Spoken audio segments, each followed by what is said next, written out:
Peace to the gods and the goddesses. Today's message is about inheritance, and this is a topic I talk about all the time in my videos, but I wanted to define it in a better light because it's such an important topic and it bears a lot of weight. But before I do that, I wanted to give a big thank you to a follower by the name of FlameLeone. They hit me up, I want to say yesterday, with a lot of encouragement and reassurance on the path that I'm on. And that's very important because we function as a collective. When you see your impact touch people, it lets you know that you're doing something. So thank you for that. Go check out their page. Without further ado, though, when it comes to the topic of inheritance, we have to understand that we're earthly beings and we're galactic beings too, which means you come from two lineages, your soul lineage and your earthly lineage. These two come together to make the anchor that is your experience in the third dimension. So, this is important because in the Bible, there's a specific verse, I don't know if it's in Genesis, but it discusses the fallen angels, which we now know are the extraterrestrials, the higher dimensional beings that came to Earth and came together with the daughters of man, which signifies this. Before the higher dimensional beings even came to the planet, there was already a set of beings here. These are what I call the indigenous beings in the indigenous bloodlines. They were already present on Earth before the fallen angels, the extraterrestrials, even emerged here on this realm. So boom, that's important because within your bloodline, you carry codes of the original heaven and earth template.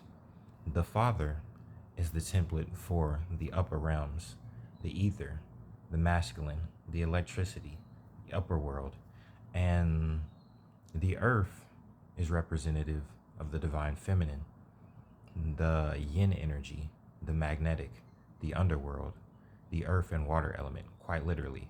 So, on a primordial level, within your bloodline is the original template for heaven and earth, represented by the father and the mother, quite literally. And this is important because when it comes to your inheritance, at least within the context of the spiritual realm, though it directly applies to the physical, you have to understand that if you're watching this video and you resonate, you potentially come from either one or two royal bloodlines. That is on your mother's side and your father's side. And this is where it starts to get deep because depending on who you are, your royal frequency is massive. And I'm seeing a lot of people's energies in the collective now as I take in this deep breath. I'm seeing a lot of auras manifesting in the collective right now. A lot of dragon souls with very fiery auras radiating at different frequencies and colors. Turquoise, orange, yellow, red, violet, tanzanite, black even. Like there's a lot of powerful races of beings out here and they're all operating in their royal frequency. And it's important to realize when it comes to that frequency that this is a direct byproduct of you being the generational curse breaker and working on your lineage directly where nobody else has been able to face. Your lineage has been waiting on you, chosen one, because in the process of healing your lineage and alchemizing the shadow into light, like I say in my other videos, the purpose of shadow work is the transmutation of darkness into light to create a new fuel source of power and transformation in the spirit. By doing that within your bloodline, your lineage, you're clearing maps upon maps upon maps of karmic energy, weight, and timelines. And what this does is create a massive amount of fuel. It's like when you incarnate in this realm, you pick the bloodline you're in because it reflects certain truths about your own soul and your soul's power. So by doing this, you're essentially feeding the generator of not just your soul, but your entire bloodline, which means you have a spiritual army, a spiritual force, a frequency just generating from within. And this is your inheritance. This is the reactivation of dormant codes, spiritual forces, and energies within not just the masculine aspect of your lineage, but the feminine. You have the paternal and the maternal. And many of you, I'm called to tell or called to speak on this, but many of you are actually the newfound paternal and maternal heads of your lineage, which means you create the new laws and structures for your lineage. That means the ancestors have given you the company of your lineage. And what this looks like is this: you essentially become the newfound starting point of your lineage in the future, which means if you're interested in having kids, or even if you like adopt kids, because there are certain rituals that come with um, placing other children within a lineage, but it gets deeper than that, so I won't talk about that too much. But by the simple fact of choosing to heal and transfer that energy to your lineage, you've reawoken the spiritual force of your power. And this is your true inheritance. This is why in a lot of movies, I can't really think of anything specific at the moment, but you know the trope. And it's the trope of once the character step forth into their lineage. No, Yu Yu Hakusho is the perfect example. You know how in the end of the series, big spoilers, so click away if you don't want to get spoiled.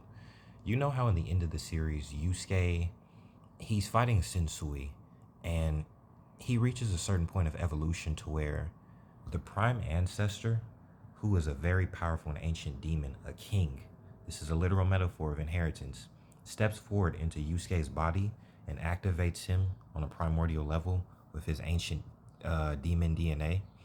This is a literal metaphor of the inheritance of your spiritual power once you step into play.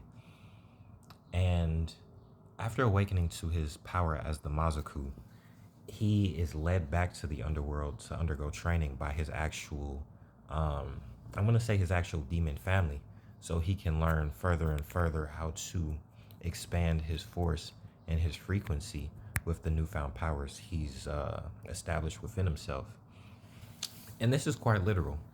Once you heal, you begin to access the powers of your cosmic and your earthly lineages.